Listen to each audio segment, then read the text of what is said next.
हमारे संविधान ने सभी को बोलने का अधिकार दिया है, लेकिन ये बोलना कभी कभी किसी किसी को बहुत भारी पड़ जाता है। कभी ये बोलने का भारीपन हमें रणबीर इलाहाबादिया के रूप में सामने आता है, तो कभी ये राजनीति का मुद्दा बन जाता है। जैसा कि हमें हाल ही के दिनों में देखने को मिल रहा है कि किस तरह से कांग्रेस प्रवक्ता समा मोहम्मद और सपा नेता अबू आजमी अपनी बयानबाजी के लिए चर्चा में। कारण पिंटू सक्सेना और आज इस वीडियो में हम इन्हीं दोनों नेताओं के बारे में बात करें कि आखिर इन्होंने ऐसा क्या कह दिया कि इन्हें हिंदुत्व विरोधी और देश विरोधी तक बता दिया गया। सबसे पहले शुरुआत करते हैं समा मोहम्मद। समा मोहम्मद कांग्रेस की राष्ट्रीय प्रवक्ता है। दरअसल हाल ही में कांग्रेस प्रवक्ता समा मोहम्मद ने भारतीय क्रिकेट टीम के कप्तान रोहित शर्मा के शरीर को लेकर एक आपत्तिजनक टिप्पणी की। दरअसल उन्होंने एक ट्वीट किया जिसमें उन्होंने लिखा रोहित शर्मा एक मोटे और खराब कप्तान, और इसके बाद उन्हें बीजेपी से लेकर आम जनमानस तक की आलोचना का शिकार होना पड़ा। मानता हूँ कि समा मोहम्मद ने रोहित शर्मा के लिए एक आपत्तिजनक टिप्पणी की कि शरीर और उनकी काबिलियत का मजाक उड़ाया। हमारे देश और संविधान में कतई जायज नहीं और न ही हमारी नैतिकता हमें इस बात की इजाजत देती। मुद्दा ये नहीं कि उन्होंने रोहित शर्मा का मजाक उड़ाया, मुद्दा ये है कि उन्हें इस बात के लिए पाकिस्तानी घोषित कर दिया गया कि मोहम्मद समा की ये टिप्पणी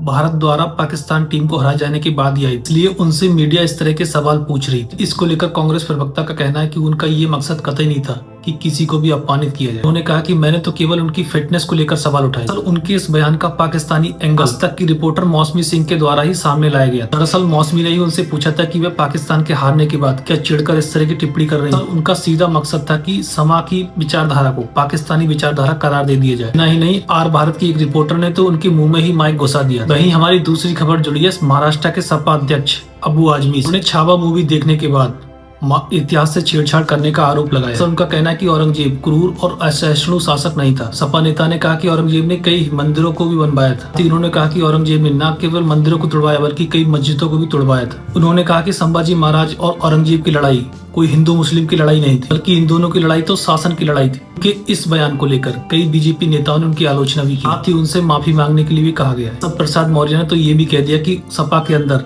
औरंगजेब की आत्मा घुस गई है। वैसे अपनी इस टिप्पणी पर सपा नेता का कहना है कि उन्होंने किसी का अपमान करने के लिए ये बात नहीं कही। सपा नेता ने कहा कि मैंने वही कहा है जो आज तक इतिहासकार और लेखक कह चुके हैं। फिलहाल उन्होंने अपने इस बयान को वापस ले लिया है। अगर मैं खुद की बात करूं तो मैं अबू आजमी के बयान से सहमत नहीं हूं, लेकिन वही बात फिर से कि ये मुद्दा केवल हिंदू और हिंदुत्व का नहीं, ना ही ये देश विरोधी बयानबाजी का। मुद्दा ये है कि इन्हें मुसलमान होने के नाते ही टारगेट किया जा रहा है, क्योंकि इनके नाम से ही पता चलता है कि ये मुसलमान है। इसीलिए बीजेपी मीडिया और हम जैसे लोग इनकी आलोचना करते हैं और इन्हें सीधे देशद्रोही या पाकिस्तानी बता देते हैं। इससे भी बीजेपी को अपनी राजनीति के लिए और मीडिया को अपनी टीआरपी के लिए ऐसे ही मुद्दों की जरूरत होती है, क्योंकि मीडिया और बीजेपी को ना तो अपने देश की अर्थव्यवस्था की चिंता है और ना ही आम जनमानस। इस तरह से अब तक शेयर मार्केट के डूबने के कारण आम निवेशकों के 85 लाख करोड़ रुपए डूब चुके हैं, लेकिन मोदी को जंगल सफारी करने से फुर्सत नहीं और गोदी मीडिया को IITN बाबा समा मोहम्मद और अबू आजमी जैसे मुद्दों के अलावा और कोई मुद्दा नहीं। भारतीय संविधान में सभी धर्म समान है और सभी को समान रूप से बोलने की आजादी दी गई, फिर भी उंगली केवल मुसलमानों पर ही उठाई जाती है। अगर आज अबू और समा की जगह कंगना रनौत,